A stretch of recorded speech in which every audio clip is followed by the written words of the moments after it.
मक्का की अच्छी ग्रोथ लेने के लिए, अच्छी पैदावार लेने के लिए, मक्का की अच्छी उपज लेने के लिए इसके मूल में देसी खाद डालते हैं, जिससे डंठल मजबूत होगा, मक्का के तना बढ़िया मजबूत होगा। तो नमस्कार यार मेरे दोस्तों, आपको सभी को स्वागत है इस चैनल माई B1 इन्फॉर्मेशन में। मेरे किसान भाइयों, हमारे वीडियो को बिना स्किप किए शुरू से लेकर लास्ट तक जरूर देखें।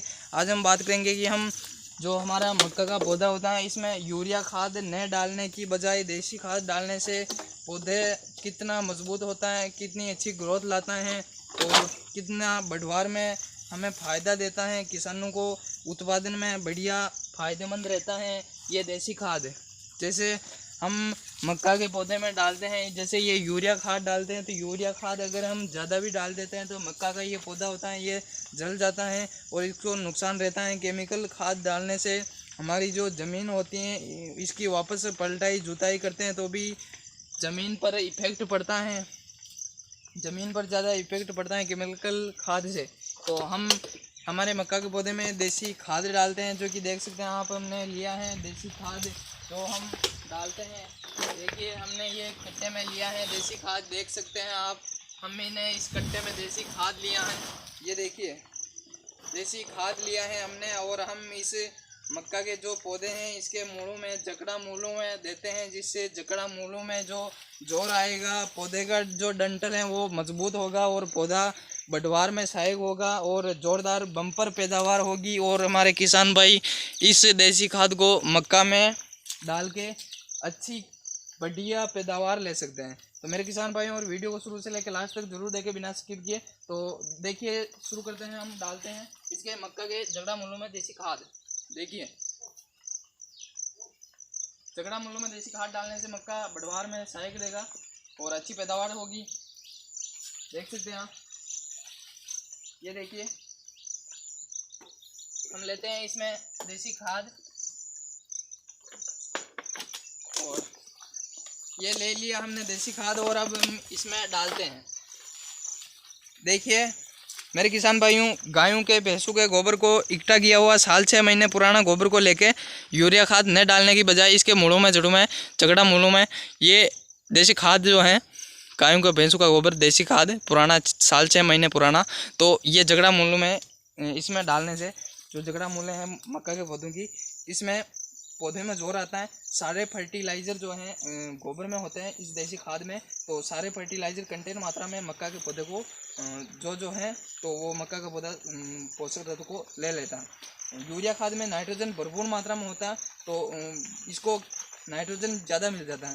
देसी खाद में सारे फर्टिलाइज़र, सारे पोषक तत्व कंटेन मात्रा में सारे बराबर पोषक तत्व होते हैं। तो मक्का के पौधे में ये खाद डालने से, मक्का के पौधे में ये खाद डालने से सारे पोषक तत्व आसानी से मिल जाएंगे, बढ़वार अच्छी करेगा, ग्रोथ बढ़िया होगा, उपज मिलेगी, किसान भाइयों को आर्थिक नुकसान झेलना नहीं पड़ेगा और उत्पादन में बढ़िया होगी और बढ़िया मक्का का उत्पादन होगा।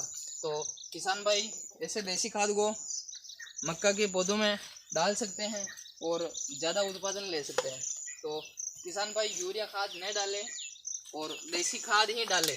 देसी खाद में ज़्यादा पोषक तत्व फर्टिलाइज़र होते हैं, तो किसान भाइयों को ही फ़ायदा है, उत्पादन ज़्यादा होगा और हमारी जो ज़मीन है उस पर कोई इफेक्ट नहीं पड़ेगा। यूरिया खाद डालने से ज़मीन पर इफेक्ट पड़ता है, केमिकल खाद होती हैं, तो केमिकल खाद से वापस हकाई जुताई, निराई गुड़ाई में, सभी में ये मिट्टी में ये केमिकल खादें मिक्स हो जाती हैं और पिछली जो हम फसल बोते हैं या कोई भी मिश्रित फसल बोते हैं तो उस पर इफेक्ट पड़ता है केमिकल खाद से।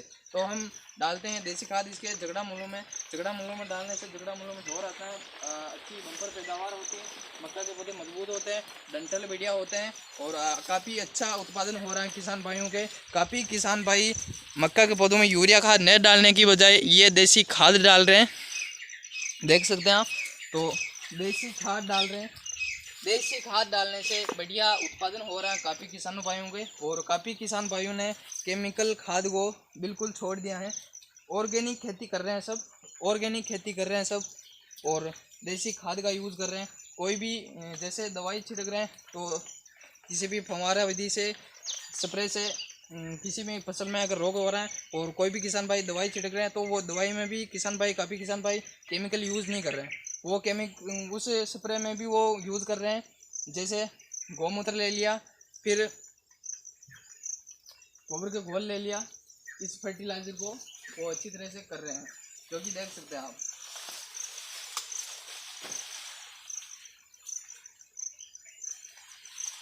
तो अच्छी तरह से कर सकते हैं।